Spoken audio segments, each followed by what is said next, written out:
Bienvenidas y bienvenidos a Vanguardia Educativa, el podcast del Instituto de Formación Docente Continua San Luis. Bienvenidos a otro podcast de Vanguardia Educativa, los podcasts del IFDC. En algún sentido queremos comenzar este nuevo podcast ya continuando con la temática del conflicto entre Rusia y Ucrania que habíamos planteado en el podcast anterior. Pero en esta oportunidad ya nos vamos a referir a los antecedentes o a lo que estaba ocurriendo en este momento, lo que está ocurriendo en este preciso momento, sino más bien a cuáles son las complejas relaciones y los intereses que se generan a partir de este conflicto, ¿no? Para eso Facundo nos va a explicar un poquito más. Sí, un poco para retomar, como vos decías, la complejidad del conflicto. Yo siempre le digo a los estudiantes, a los de secundaria, a los de grado, a los de posgrado, que la historia de las relaciones internacionales no hay ejemplo más claro que un ajedrez. No, un ajedrez, te diría, tridimensional, ¿sí? En donde hay, como decíamos en el episodio anterior, superpotencias, hay equilibradores, es decir, potencias menores, y después lo que ellos han decidido que seamos el resto. El resto. Bueno. A partir de la caída del muro de Berlín y de la nueva reestructuración del orden internacional, quizás este mundo tiene muchas particularidades frente a otros mundos del siglo XIX, del siglo XX, y es que generalmente cuando nosotros estudiamos o analizamos esos conflictos del siglo XIX, siglo XX, las guerras mundiales, siempre hablamos de actores estatales, de estados, con fronteras claras, con decisores claros, políticos claros. El problema ahora es que en ese ajedrez tridimensional se meten ahora muchísimos nuevos actores que antes no estaban en la arena internacional y que trascienden las fronteras de los estados. Empresas multinacionales, economías ilegales, como el narcotráfico, que mueve mucha cantidad de dinero, la cuestión de los recursos naturales, y ahora ni hablar de las tecnologías, de las monedas digitales. Hay una gran cantidad de actores que ahora juegan fuera de las fronteras y que también tienen intereses muy claros. Quizás uno de esas particularidades del mundo actual, del escenario global actual, tiene que ver con esa complejidad que van adquiriendo los actores ya quizás no a niveles estatales, sino a niveles regionales muy fuertes y a niveles de alianzas estratégicas muy fuertes. Como decíamos, no está muy en claro ahora cuáles son esas reglas de juego porque tenemos actores como Estados Unidos, que en teoría es la superpotencia hoy, pero algunos dicen que en declive. ¿Y quién va a ocupar ese lugar? Está la Unión Europea, que parece un bloque unificado, pero no lo es. Sí, no sé si querías decir algo. Que de hecho justamente la explosión de la guerra se ven las fracturas en el periodo previo a la explosión, las fracturas internas en cuanto a la decisión a tomar frente a la URSS de la Unión Europea. O sea que hay muchos resquebrajamientos que se unifican quizá ahora porque está la guerra presente, pero que dejó a la URSS. Una de las posibilidades. Claro, ¿no? Desnudó bastante la fragilidad. Sí, no sé si a vos se te ocurre uno, me vas agregando, pero yo creo que la Unión Europea, como actor central en este conflicto en particular, porque está sucediendo en Europa, empezó a manifestar algunos quiebres muy importantes, primero a partir de la crisis del 2008, en donde algunos estados se pusieron en contra de otros en la cuestión de los bancos centrales, en la emisión del euro, en términos muy criollos, por qué unos tienen que mantener a otros, en definitiva. Después otro punto clave fue el Brexit, digamos, un actor extremadamente importante, no solamente en la Unión Europea, sino también en la OTAN, en la Organización del Tratado del Atlántico del Norte, una asociación militar como lo es Inglaterra, con un rol muy importante en esa OTAN, yéndose de Europa. Y después, por supuesto, la cuestión de las emergencias de los partidos radicalizados en Europa, las tensiones que existían entre Macron de Francia y Merkel en Alemania, y cuál iba a ser ese nuevo rol de Europa en el mundo. Y por supuesto creo que la pandemia terminó de visibilizar todos esos problemas. Quizá sí. en una cuestión menor, pero que sí marca una diferencia en cuanto a la posibilidad de diálogo en Europa, es justamente la salida de Merkel de Alemania. Sí. Que aunque tenía un conflicto constante con Francia, tenían la capacidad de diálogo y también el pivot de sus raíces rusas para relacionarse con Rusia, para relacionarse con Europa. O sea, me parece que también fue un factor. Sí, por supuesto, sobre todo cuando cuando miraba la Unión Europea antes de la salida de Merkel, los grandes equilibradores o los grandes decisores de Europa eran Francia y Alemania. Digamos, y un poco lo que decía Yajis en el episodio anterior, que le ha servido esta situación a Macron para equilibrar la situación en favor suyo. Acá también empiezan a jugar otra serie de cuestiones que trascienden el conflicto meramente militar o las tensiones meramente militares, que también hay mucho de hablar de eso, porque las violaciones al derecho internacional y al derecho a las convenciones de Ginebra, los protocolos adicionales son tremendas. Siguen siendo extremas. Son tremendas en este conflicto, no hay casi ningún respeto a las convenciones de Ginebra en cuanto al derecho de la guerra. Sin embargo, acá aparece primero la cuestión de los recursos naturales, que se entiende en la medida de que Ucrania es un gran reservorio de recursos naturales, particularmente de litio, que en este contexto es esencial sobre todo para tratar de salvar a Europa de sus recursos energéticos en el contexto del New Deal Green que han hecho, el Pacto Verde de energías renovables y demás.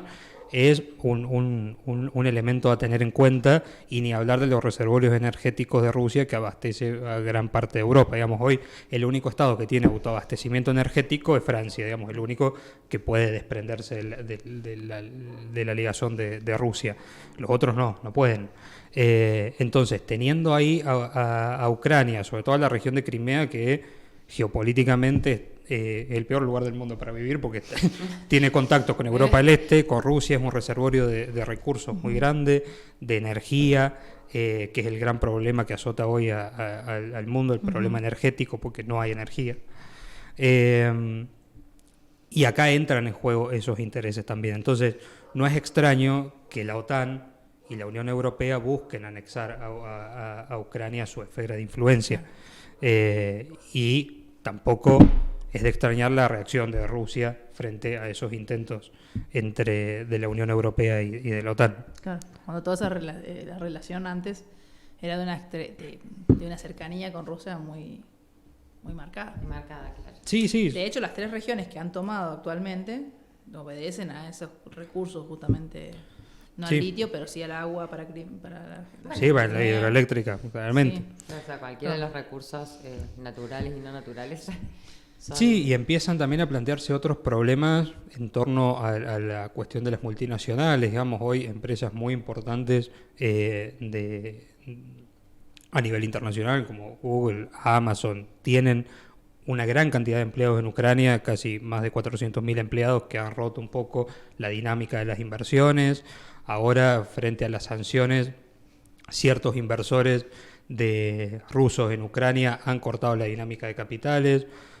Eso te impacta en la dinámica de efectivo, en la posibilidad de crédito. Digamos, hay como unas relaciones muy complejas que se desatan, no de la guerra en sí misma, no de Rusia y de Ucrania, sino de todos los que están atrás de Rusia y Ucrania. Sí, es que no puedo dejar de pensar lo mismo. O sea, cómo las relaciones han cambiado, y por un lado estás hablando de un mundo globalizado que permite y favorece este trabajo sin tener un lugar fijo, físico, las relaciones también, pero al mismo tiempo, ¿quién cuida de estos intereses locales? O sea, es como una combinación, una contradicción por ahí inherente que se va dando también a estas relaciones, ¿no? No, y creo que le has dado en el clavo a cuál es la tensión de este mundo del siglo XXI, que es la tensión entre lo local y lo global. Es la gran discusión hoy de las relaciones internacionales, es cómo conviven tendencias localistas muy fuertes con ese mundo global.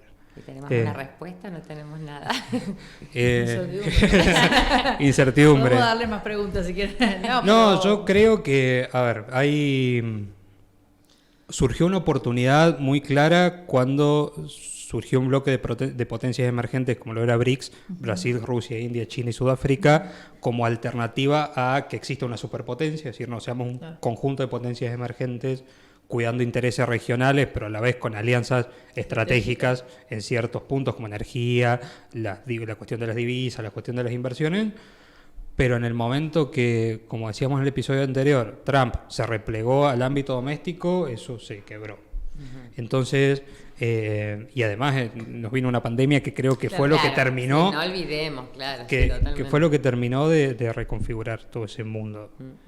Claro, que está justamente también en el mismo posicionamiento que hablábamos de las potencias. O sea, no se sabe si se va hacia una mayor globalización o como dicen algunos autores, hacia una desglobalización. Sí. O sea, por ejemplo, dicen el hecho de que han expulsado a Rusia de las redes sociales, de internet, de las tarjetas. Dicen, bueno, si ahora Rusia crea o una alianza de países crean su propia red de internet y todo, ¿qué pasaría? O sea, tendríamos dos, ya no un mundo en red, sino dos redes en el mundo, en dos separadas. Entonces, pensar esos panoramas nos habla de la cantidad de complejidad que tiene todo esto que se está abriendo ahora. Hoy leía, por ejemplo, el ministro de Economía de China diciendo, bueno, ya no está más la época de las monedas globales, sino de la época de las monedas regionales. Y uno dice, ahora, o sea, en esta época estamos hablando de eso.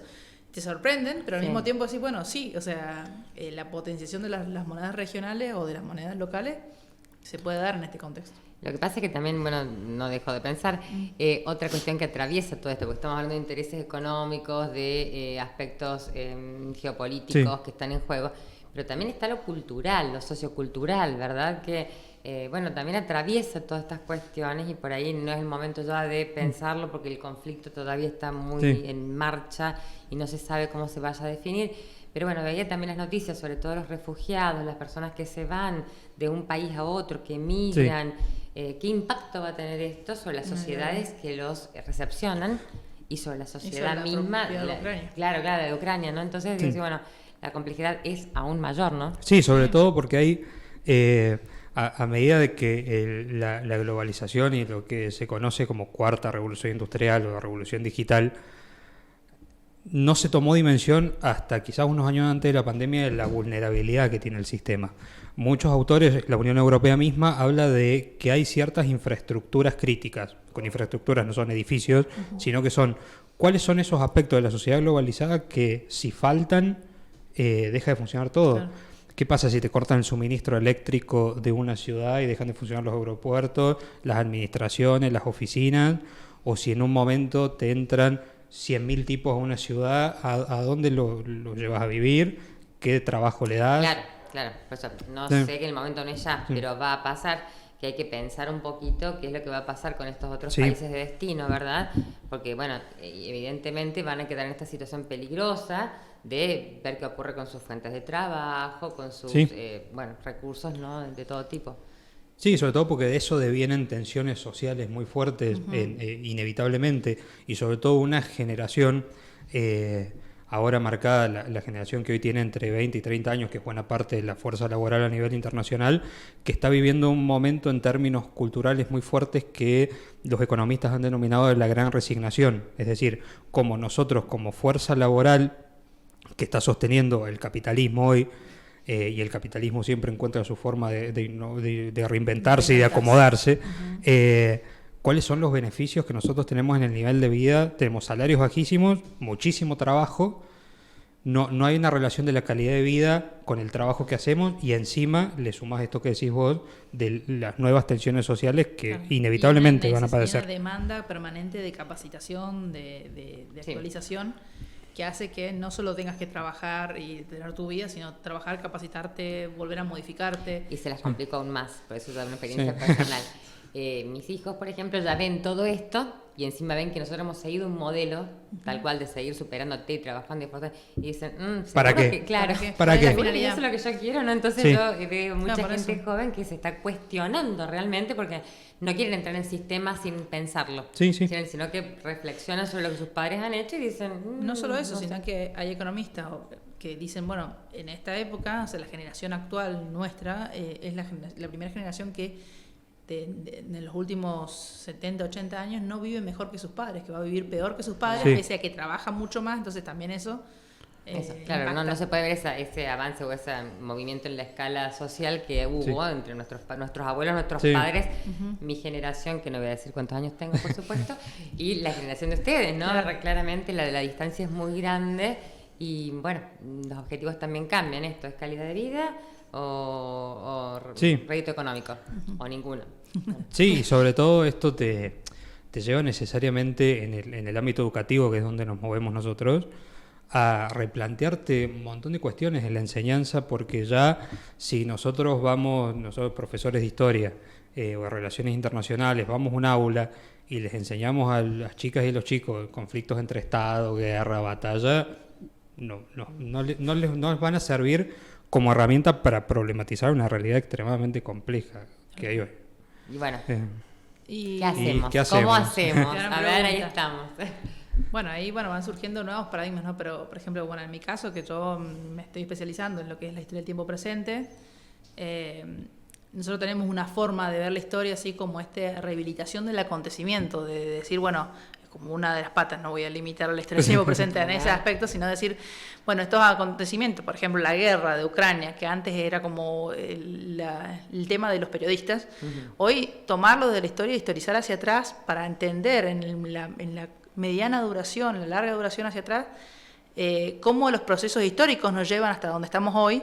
Entonces, que no son cuestiones colgadas en el espacio, la historia, o cuestiones del pasado, sino que explican en gran parte lo que hoy está aconteciendo, pero de una forma directa, no de esto en el futuro vas a darte cuenta que va a existir, sino decir, esta problemática que tenemos hoy, que la vamos a analizar, vamos a ir a empezar a buscar las raíces históricas de esto. Es una forma de ver la historia, pero también obedece a una necesidad, creo yo, generacional de estudiar la historia. Sí, pero no solamente los estudiantes de historia, ¿no? Nuestros futuros profesores, sino hablo de la escuela secundaria, claro, o sea, decir, esos chicos más jóvenes que por ahí no tienen mucho u otro bagaje para contrastar o comparar como otros que son mayores, ¿verdad?